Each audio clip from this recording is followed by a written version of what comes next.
So there is a history of American actors working in Japan, very specifically with Toho. That'd be Russ Tamblyn, Rhodes Reason, Cesar Romero, yes, really, and Nick Adams, amongst others. The first two disliked working in Japan, being kind of pricks, really. Nick Adams was pretty much universally beloved, showing up on time, joking around with the crew, but when the time came to work, he was like right there. Henry J. Saperstein said that, so yeah. Here, Nick Adams, who's also in Rebel Without a Cause, portrays a scientist, an astronaut named Glenn. And they are trying to establish contact on a new 13th moon of Jupiter discovered called Planet X, and they discover aliens that have advanced technology and everything. And they said, yeah, we need to borrow Godzilla and Mothra to help take care of Monster Zero. That's known as Invasion of Astro-Monster. And so they supposedly make a deal of, okay, here, you give us your monsters and we'll give you the cure for cancer. But of course, in prime Toho alien sense, they just want to take over the world. What a surprise. And they're going to release the monsters. This is as typical of a story as you can get. However, what makes it work is the chemistry between whoever the Japanese astronaut and Nick Adams was, because it's like obviously they portray like the ones that are walking and discussing stuff, and you eventually get to see them just work enough to where it works. I don't know. I guess it's just the sets and the minimalism, but you pay attention to it. Let me explain. Obviously, when you're on the ship, it's like you at least learn their names of Glenn and the other person. They walk through, and the mystery builds up with the discovering the new planet.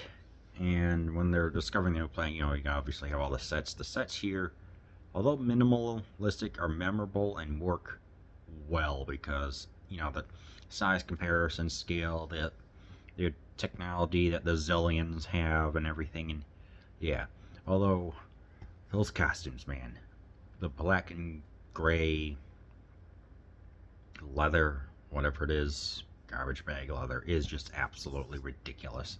Even having the antenna on top of the head, I'm just like, what is this? But at the same time, you love it. So obviously with Ghidorah being Monster Zero, he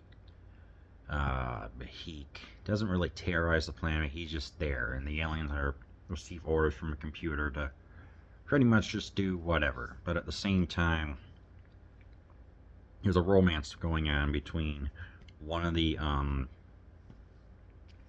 between Glenn and one of the ladies who was trying to escape being on that planet. So you can feel it. I don't know. It just somehow feels like it works enough. I guess just maybe the nationality, like love can transcend nationalities and apparently even planets in this case. So it works. Yeah. There's also a device known as a lady guard that emits an extremely high frequency.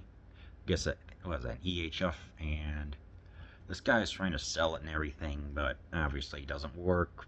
No one wants to buy it, except for the aliens. Turns out later, eventually, the aliens are hypersensitive to it, and it really causes them to freak out. And then, yeah, it's like, they have all these standard plot points that come together. But it's done so well, and I'm just thinking, I remember I liked it. I still like this movie. And the best part, Ghidorah feels more threatening than ever before. It's like, now we have this big, bulky character. He's still got the ridiculous cry or monster noise or whatever. But here, we do get to see some destruction. We also get to see Godzilla perform some destruction. And Rodan as well. I like this. And we even get to freaking see where they're sleeping. Like, Godzilla's Gojira's hibernating inside a lake, and Rodan's always in the the mountainside or whatever. I have no idea why. But at least it adds a little bit more credence, I guess, to at least find out a little bit more about the monsters. Enough to make them feel more established, I guess. And, and just once once these UFOs manage to hold these 10,000-ton monsters and transport them roughly 5 hours, I think. It's established in the film how far it is from Earth to there, or whatever, 6 hours. The monsters want to return to Earth, and both are looking up at the alien saying, please, bring us with you. That is just so freaking weird. I'm like, I thought they just want to be left alone, and this is the perfect opportunity. What, is Jupiter not inhabitable for them? I don't know. And I just think, it adds more personality to the characters. But yeah, here you can tell that Godzilla was not becoming the symbol of nuclear devastation, but more of a commodity for children. And more just meant to sell toys, pretty much. I say. Yeah, here. Anyway, I like the aliens here. What the humans have to do is try and get some research done to counteract what was that? Like this thing that the aliens are putting out to control the monsters. They have to reverse it, alpha particle waves or something like that. And the lady guard actually comes in, so they manage to disassemble everything and get it reversed on those aliens in roughly, just like maybe 20 minutes left to go or something like that. I don't like that. I like the team effort going on. I mean, there's even some government employee guy with a pencil mustache that even he has enough presence in here to hold this movie up and better than Ghidorah, in my opinion. So, it's like, obviously all that going on, the sci-fi elements here work well. The aliens work well. Again, I think it's just the I don't know, the hierarchy or the modus operandi, saying that anyone who goes against the computer's way of thinking will be evaporated, will be terminated or whatever with a ray gun. Which one could also view of like, considering how the like saying, hey, you be a Yamato Nadeshiko, you just help support me, the husband, and you don't have too much of a say. Also, at the same time, the woman portraying the character is going against the computer, and so gets evaporated, but at the same time breaking through what she is predetermined to do. And they set up both an Earth base. The aliens established an Earth base and a moon base.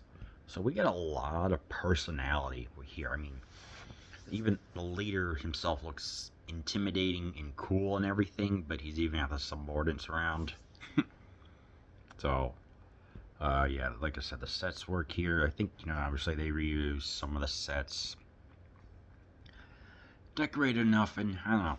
I just think that overall this movie is really good. What would one not like? The conveniences of all the plots, all the plot tropes and everything, how cheesy it feels, and you're like saying, hey, the lady guard here, guy gets thrown in jail, he's waiting for his money to come in. The amazing leaps of logic of the UFOs being able to support 10,000-ton giant monsters, the monsters having feeling. And the most divisive thing of all is this.